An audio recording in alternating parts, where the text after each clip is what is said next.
missing some guys, and that combination of factors kind of catches up to you as a group? I'm not one for excuses, so they just outplayed us tonight. Dame got them going, made a couple threes in a row, and gave everybody confidence, and they went on a run. So I credit to that. Not that it was just a back-to-back. Alex Schiffer, The Athletic. Jeff, you kind of just touched on this, but you had it down to 1 point, 77-76. Yeah, turn it up a little bit. Can you hear me? Yeah, they got to turn it up because y'all talking real low right now. That's new for me. There we go. There we go. We got action. Sorry. Be as loud as your sweater, Jeff. You just touched on this a little bit, Jeff, but I think you guys had it down to 1 point in the third quarter. I think 77-76 before the game got away from you guys. Is that, as you said, Dame heating up, or was that something else that kind of got away from you guys up there? Well, you credit Dame. He got him going. He made I don't know how many threes in a row, which opened the lead, and they capitalized off that. We didn't make shots. We kind of got like a daisical, and we had a couple offensive possessions that didn't go our way, and they capitalized off that. So you got to credit them. They were the hungry team tonight, and they got it done.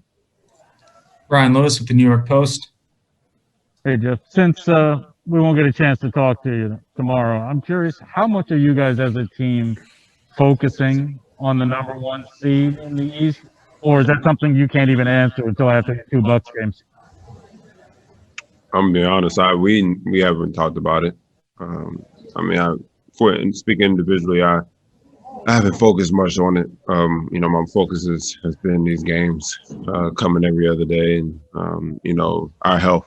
Making sure all guys are healthy, and trying to prepare for these games. I haven't really paid much attention to what stance we're in the position. So we got how many games we got left? 8 games left. So when these 8 games are over, you can ask me again. Christian Winfield, New York Daily News. Hey, Jeff, Steve was talking post-game about how there were just so many defensive breakdowns. He said guys were mixing, switching, or blitzing for other things, and one night that you guys were kind of mixing what you guys wanted to do in terms of defending Dame. How much of that is a credit to his ability to kind of just pull up from so deep, like he could shoot from 35 out? How much does that impact how you defend him?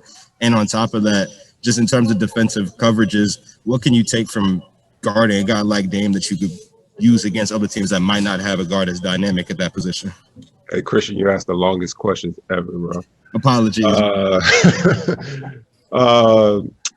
You got to credit Dame for everything he does well on the floor. His ability to shoot from damn near half court is amazing, man. So it kind of pushes our pickup point further out, which creates more space on the floor for their teammates. So you got to credit his ability, his offense abilities, 100% with the schemes that we try to run.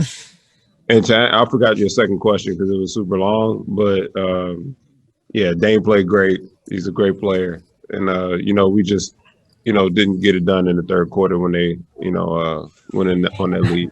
My second question, if I could do it in a nutshell, basically not every team is going to have a Dame, right? So what can you guys take from this experience that you can use to apply to other teams down the road? Like Coach said, I think the mental lapse that we had defensively, I think that's something that we just have to correct a little bit more. We can't allow it to be multiple possessions, one here and there, but having them in the row allowed them to get into that lead. So I think we need to cut down on those mental lapses. Appreciate you. Rachel Nichols, ESPN. Hey, Jeff, I learned from Christian's excellent article on you changing up your diet. First of all, how to make salmon. So thank you for that. And then what was it that really turned you to saying, okay, I got to buckle down and eat differently? You can credit age with that.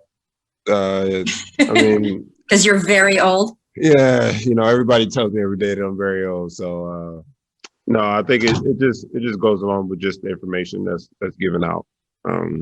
you know, as far as body recovery, you know, the information that's building in the body, you know, with, you know, the unnecessary foods that you eat. So I think it's just a matter of years of, you know, gaining information, gaining knowledge on how, you know, certain foods can help me specifically.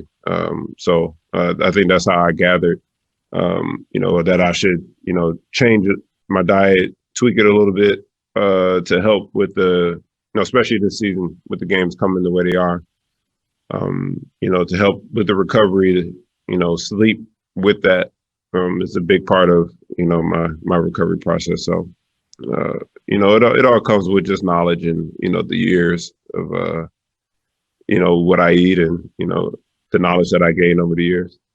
As a fellow Maryland person, we can have a conversation later about whether you can still put Old Bay on your fries. We'll get to that. Oh, I still put Old Bay on my fries. Okay, good. Just I checking. can answer that Otherwise, now. yeah, That's okay. something that ain't gonna change. Do you remember, like, do you still eat McDonald's? Do you remember when the last time you did was? No, I'm not Chad Ocho. No, I don't eat McDonald's. Do you remember when your last, like, fast food meal was? That's probably like last off season, probably. Okay, so it hasn't been You know, like years. yeah, after the season, I go through a little period where I allow myself to, you know, splurge on some, you know, McDonald's. Okay. But I kind of leave that for the off season. Thank you. Yeah.